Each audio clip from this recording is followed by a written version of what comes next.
Alhamdulillah, puji syukur kehadirat Allah Subhanahu wa Ta'ala yang melimpahkan taufik hidayah dan inayah kepada kita, sehingga kita malam ini kembali berkumpul bertemu muka di majelis yang penuh berkah dan rahmat ini. Salawat dan salam keharibaan junjungan kita Rasulullah wa habibihi wa sabihi Nabi besar Muhammad sallallahu alaihi wasallam dan seluruh keluarga, para sahabat, zurriyat dan pengikut beliau ila yaumil qiyamah. Amma ba'd. Al-hikmatul hadiyata asyrata ba'dal mi'ah minal hikamil ataiyah. Qala al-imam Ahmad ibn Athaillah as-Sakandari rahimahullah wa nafa'ana bi ulumihi wa asrarih.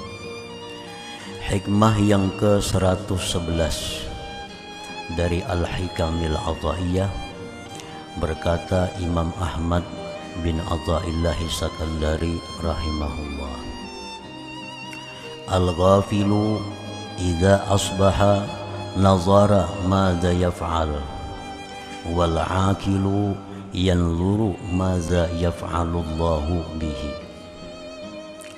Yang artinya bermula orang yang ghafil, orang yang lalai, apabila berpagi-pagi dia berpikir apa yang dia lakukan pada hari ini, apa yang dia perbuat pada hari ini. Sedangkan orang yang berakal, dia berpikir apa yang Allah perbuat dengannya pada hari ini. Para muhibbin rahimakumullah, itulah terjemah hikmah yang ke-111.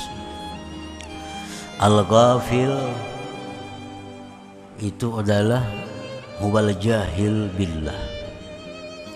Orang yang lalai yang dimaksud di sini orang yang jahil dengan Allah, orang yang tidak tahu tentang Allah, orang yang tidak mengerti tentang Allah.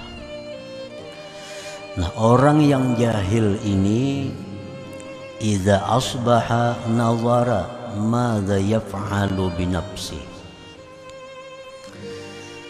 Bila dia berpagi-pagi, dia berpikir, dia merenung apa yang dia bisa lakukan pada hari ini. Ini orang yang jahil. Apa yang dia rencanakan pada hari ini, apa yang dia perbuat pada hari ini. Fayudabbiru syu'unahu wa hawaijah, maka dia merancanglah perkara-perkaranya dan hajat-hajatnya. Nah, para muhibbin rahimakumullah, jadi orang yang jahil dengan Allah itu dia berpikir apa yang bisa aku lakukan pada hari ini, apa yang bisa aku perbuat hari ini. Lalu dia merancang perkara-perkaranya, dia merancang apa-apa yang diperlukannya, dia merancang kemana dia akan berjalan pada hari ini, dia merancang menemui siapa dia pada hari ini. Nah, itu orang jahil. Fa'idza wajadaha muwafiqatan litadbirih fariha binafsi. Apabila dia menemuinya sesuai dengan rancangannya, maka dia gembira dengan dirinya. Apabila hari itu sesuai dengan apa yang dia rancang, sesuai dengan apa yang dia program, maka dia gembira dengan dirinya. Fariha binafsi. Wa idza wajadaha khilafah, bila dia temui perkara-perkara yang dirancangnya itu tidak sesuai, perkara-perkara yang dipikirkannya itu ternyata tidak terjadi, nah ghadiba, dia marah. dia marah, wa sakhita dia murka, wa hazina dia sedih. Fala jarama anistahaqqa tarda wal bu'da minallahi ta'ala, maka pastilah ini orang berhak untuk diusir dan dijauhkan dari Allah Subhanahu wa ta'ala. Nah, para muhibbin rahimakumullah, itulah orang yang jahil. Dia merasa punya kekuatan untuk memperbuat sesuatu. Dia merasa punya kepandaian untuk merancang sesuatu. Dia merasa punya kemampuan. Lalu apabila tidak sesuai dengan apa yang dia harapkan, dia kecewa. Dia sedih dan dia bisa menyalahkan siapa-siapa. Ini gara-gara ini, itu gara-gara itu, ini. Nah, itulah orang yang tidak paham dengan Allah Subhanahu wa ta'ala. Dan ini yang umumnya berlaku bagi kita. Ini umumnya yang terjadi pada diri kita. Dalam hal merencanakan apa-apa, dalam hal memprogram apa-apa, kita semata-mata mengandalkan kekuatan kita, mengandalkan kepandaian kita. Nah, sehingga kalau terjadi hasilnya sesuai, kita gembira, kita berpesta ria.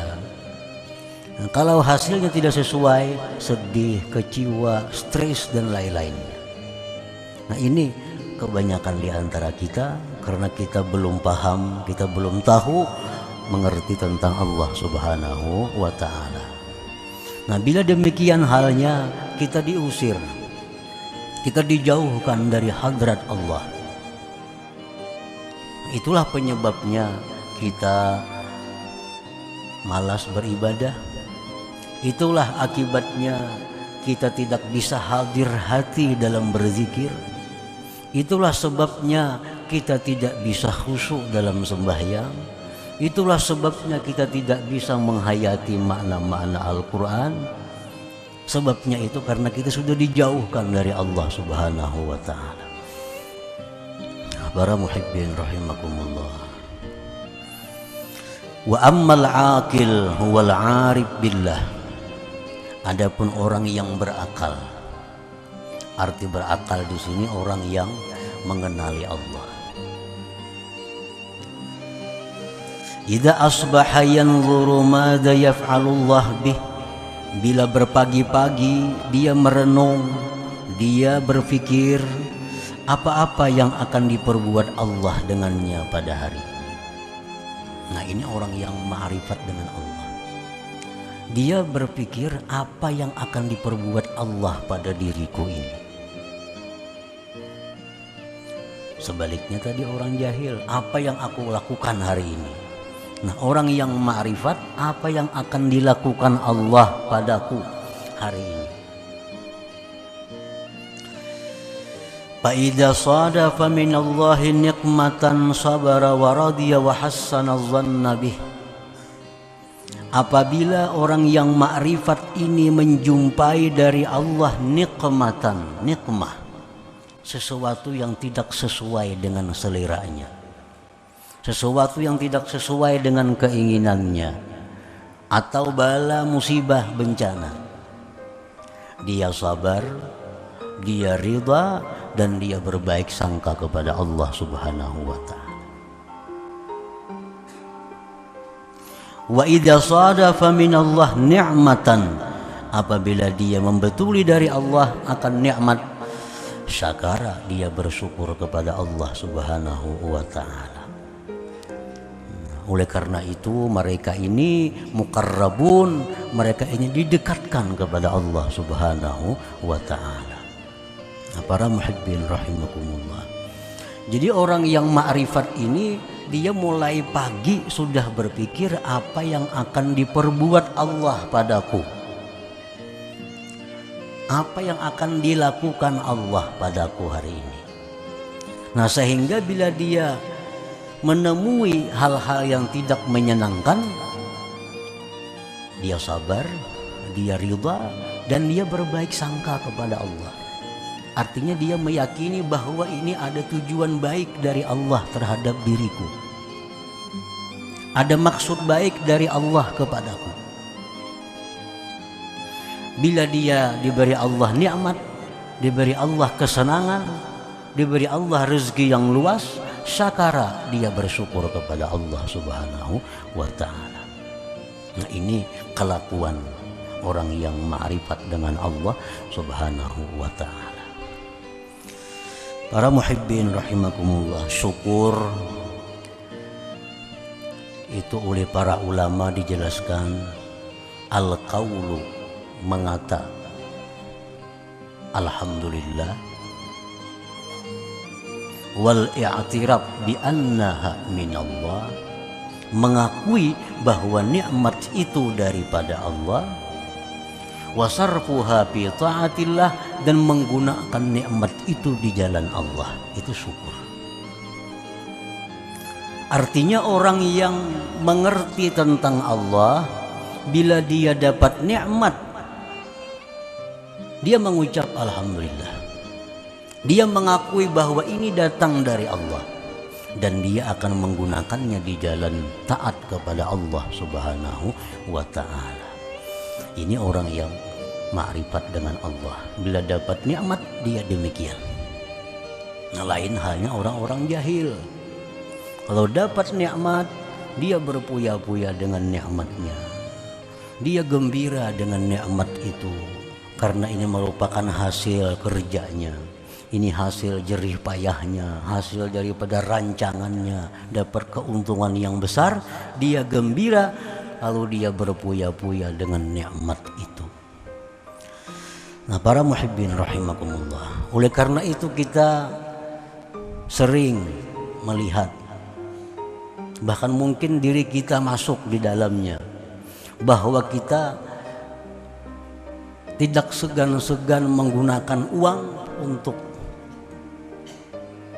kesenangan kita.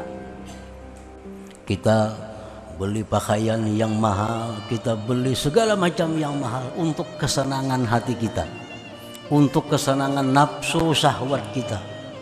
Kita habiskan uang berpuluh-puluh bahkan ratusan juta hanya untuk kesenangan. Tapi giliran ibadah kepada Allah, giliran sedekah, giliran wakaf, giliran membantu orang miskin, giliran membantu orang-orang yang wajib dibantu, 1 juta pun sangat berarti, 500.000 pun sangat berat. Tapi kalau untuk berpuya-puya, seolah duit tidak ada harganya baginya.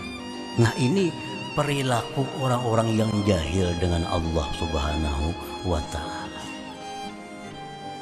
Makan yang larang, pakaian yang larang, mobil yang larang, ada urusannya, nyewani aja. Urusan orang kena minta wakaf, urusan kena orang minta bantuan orang garing, urusan silaturahmi, 500.000 itu berat. Nah, kenapa sebabnya demikian? Karena dia merasa bahwa duit ini duitnya hasil dari usahanya. Buat apa aku membantu orang lain banyak-banyak? Nang becari aku, nang berusaha aku, ini duitku. Nah, ini orang yang jahil dengan Allah. Nah, pikiran kan macam itu, duitku, nang becari aku, nang bapak liir aku juga, sekahandak gue, nang larang apakah? Nah, ini orang yang kada punya akhirat, Kan di akhirat dimintai tanggung jawab oleh Allah. Kemana nikmat yang diberi Allah sedemikian besar? Apakah kau gunakan untuk taat kepada Allah? Pasti ditanya oleh Allah yang demikian itu.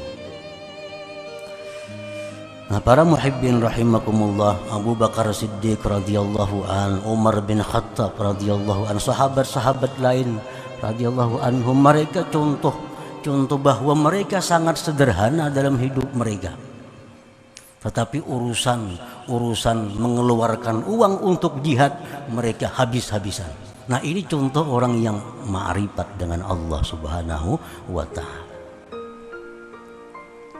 Abdurrahman bin Auf hidupnya sangat sederhana, tapi urusan berjihad fisabilillah berani mengeluarkan seluruh hartanya.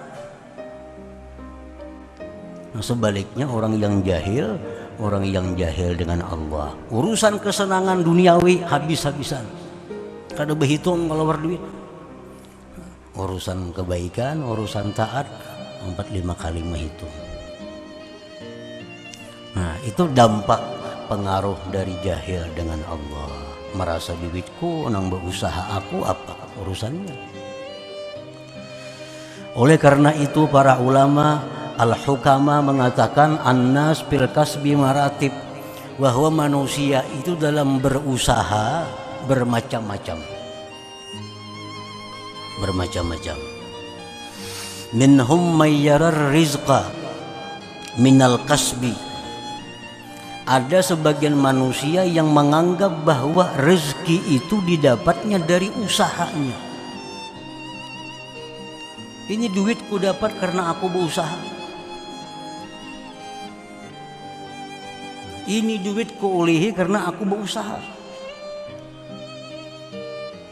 Nah, orang yang beriktikad demikian bahwa kafirun, dia kafir. Kafir itu. Orang yang mengiktikadkan dalam hatinya, aku dapat duitnya karena usahaku. Apa yang menggeduhi aku? Jadinya usahaku tuh. Bahwa kafirun, dia kafir. Kafir. Wa minhum may yara rizqa minallah minal kasbi. Ada juga yang berpedoman, berkeyakinan bahwa duit yang ku dapat ini memang dari Allah, tapi aku juga nang berusaha. Jakanya aku kada berusaha, ada dapat duit. Bujurnya dari Allah. Nah, bahwa musyrik ini orang menyekutukan Allah. Ini menyekutukan Allah. Bujur duit dari Allah. Coba kamu yang berusaha, mau datang ke rumah duit. Nah, ini bahwa musyrikun, dia musyrik, menyekutukan Allah. Ini urusan i'tikad, urusan kekal dalam neraka. Jangan dianggap penting. Nah, bila kita masuk kelompok pertama, masuk kelompok kedua, iya ini orang-orang yang menghabiskan uang untuk berkesenangan dirinya, urusan ibadah kikir. Nang berusaha aku jarinya. Nah, itu. Jangan-jangan ada di antara kita nangka ini. Jangan-jangan ada di antara kita orang seperti ini. Pakaian 10 juta, maka ada masalah inting aja.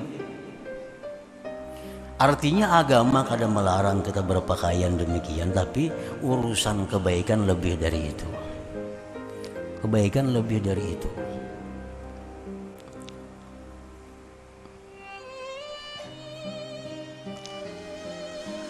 Wa minhum may yara rizqa minallah wal kasba sababan wa anna Allah yaqdiru ay ya'tiyahu rizq bila sabab fa huwa mu'min. Orang yang menganggap bahwa rezeki dari Allah, usaha itu hanya sebab, dan Allah bisa mendatangkan rezeki tanpa sebab. Nah, itulah orang yang beriman kepada Allah. Nah, bila orang masuk golongan ini, nah, itu orang yang merasa duit itu ada duitnya. Ini amanah Allah. Orang yang merasa duit itu titipan Allah. Kena akan ditanya Allah, berapa duit? Kemana untuk puya-puya? Kemana untuk pembangunan masjid? Kemana untuk pembangunan madrasah? Kemana untuk fukara masakin? Duit yang diberi Allah ini bukan cuma-cuma, bukan gratis, ada. Bukan gratis. Kada ada pertanggung jawabannya, kada bisa. Setiap yang diberi Allah, Allah pasti minta tanggung jawab kepada kita. Pasti Allah minta tanggung jawab kepada kita kemana penggunaan nikmat yang diberikan Allah kepada kita itu. Nah, para muhibbin rahimakumullah. Jadi banyak dosa kita mungkin bisa syirik kepada Allah tanpa kita sadari karena urusan rezeki ini. Nah, jadi orang yang ma'rifat kepada Allah itu mereka bila dapat nikmat syakara, dia bersyukur. Alhamdulillah, ini dari Allah, bukan dari siapa-siapa, dari Allah. Lalu dia gunakan untuk taat kepada Allah Subhanahu wa ta'ala.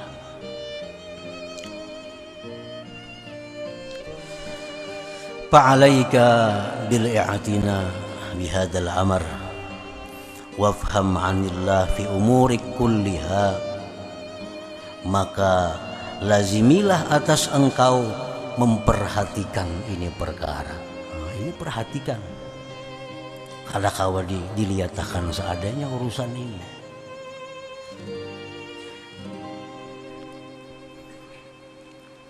Wafham 'anillah, paham-pahamlah engkau tentang Allah. Paham-paham tentang Allah. Allah memberi bukan tanpa tanggung jawab. Pasti Allah punya tanggung jawab. Jangan kada paham tentang Allah. Jangan kada paham tentang Allah. Wafham 'anillah fi umurika kulliha, pahamlah engkau daripada Allah pada perkara engkau seluruhnya.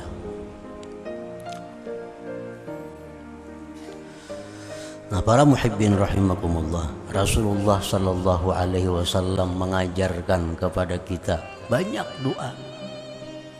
Banyak doa yang mana kalau kita hayati, kita pahami, doa itu sangat membantu kita untuk bisa mengenali Allah. Seperti Allahumma inni asbahtu la amliku li nafsi dharra wa la naf'a. Ujar Nabi, ya Allah, bahwasanya aku berpagi-pagi tidak memiliki untuk memudaratkan dan memberikan manfaat. Wala mauta wala hayata wala nusyura, dan tidak memiliki kematian, kehidupan dan kebangkitan. Wala astati'u an akhudha illa ma'ataitani, dan hamba tidak bisa mengambil kecuali yang telah engkau berikan kepada aku. Jadi doa Nabi ini mengajarkan bahwa pengakuan kita kadang memiliki apa-apa, memberi manfaat, memberi mudarat, hidup, mati, kebangkitan, dan pengakuan bahwa tidak bisa mengambil sesuatu kecuali yang Allah berikan. Wa an attaqiya illa ma waqaitani, dan bahwa hamba tidak bisa menghindar sesuatu kecuali yang kau hindarkan daripada. Waffiqni, maka berikan taufik kepadaku. Allahumma ya Allah, lima tardah, bagi yang kau ridai akan dia.